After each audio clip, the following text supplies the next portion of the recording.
Hello everybody, I have another devotion for you from Mark's Gospel. It's that familiar story of Jesus calming the storm. Let me read to you from the end of Mark chapter 4. That day when evening came, he said to his disciples, "Let's go over to the other side." Leaving the crowd behind, they took him along just as he was in the boat.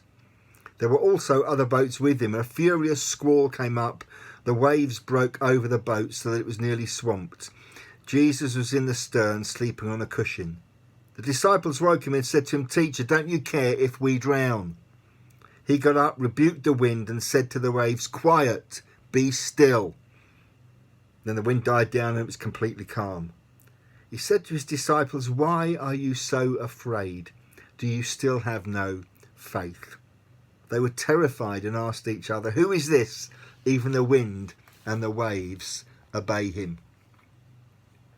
The Sea of Galilee is famous for storms coming out of nowhere. These are experienced fishermen. They knew the water, yet they're terrified. A 6-mile journey late in the evening, and a furious squall comes up. In Matthew's Gospel, he says it's just like an earthquake. This is how terrible it was. Nighttime would have been normally calm, but if a storm did come, it was going to be a bad one. And storms can come out of nowhere. Storms can disorient us. Storms can scare us. Storms can confuse us. Sometimes the storm can be stopped quickly, like in this story. Other times the storm has to be ridden out and endured. And here the disciples in the boat are panicking. The boat is swamped. Water is pouring in. But Jesus is asleep. Is he exhausted from his ministry with the crowd? Is he unworried? Does he not care? The disciples mistake Jesus' attitude for indifference. What is Mark trying to tell us as he tells us this story? Jesus is fast asleep and the storm is raging. I think it's a faith tester for the disciples. They still haven't realised that Jesus is Lord over creation because his Father is the creator.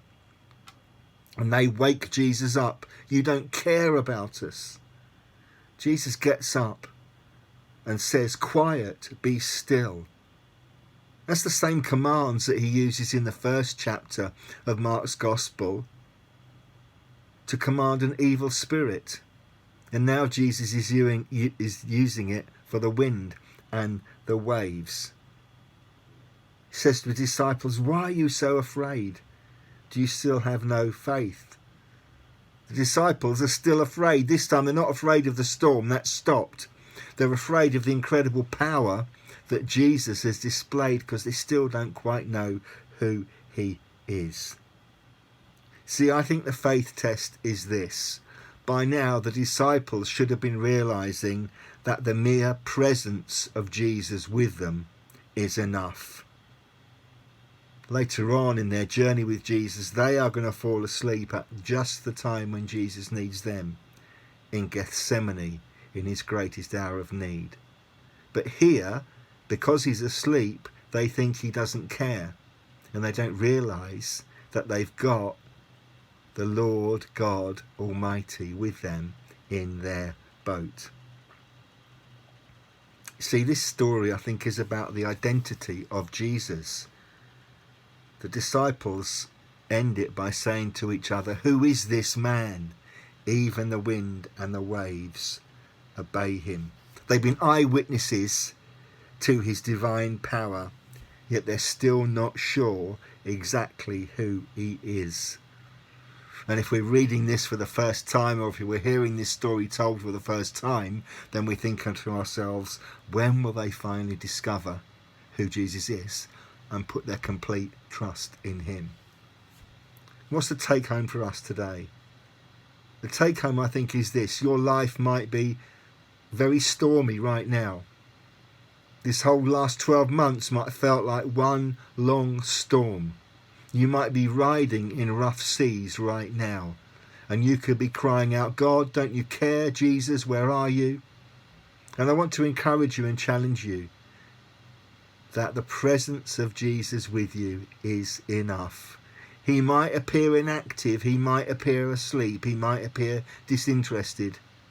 He's none of those things. He is with you. In your most difficult storm, will you trust that Jesus is alongside you?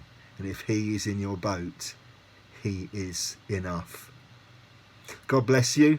Look forward to sharing some thoughts on Mark's Gospel with you next week. Bye.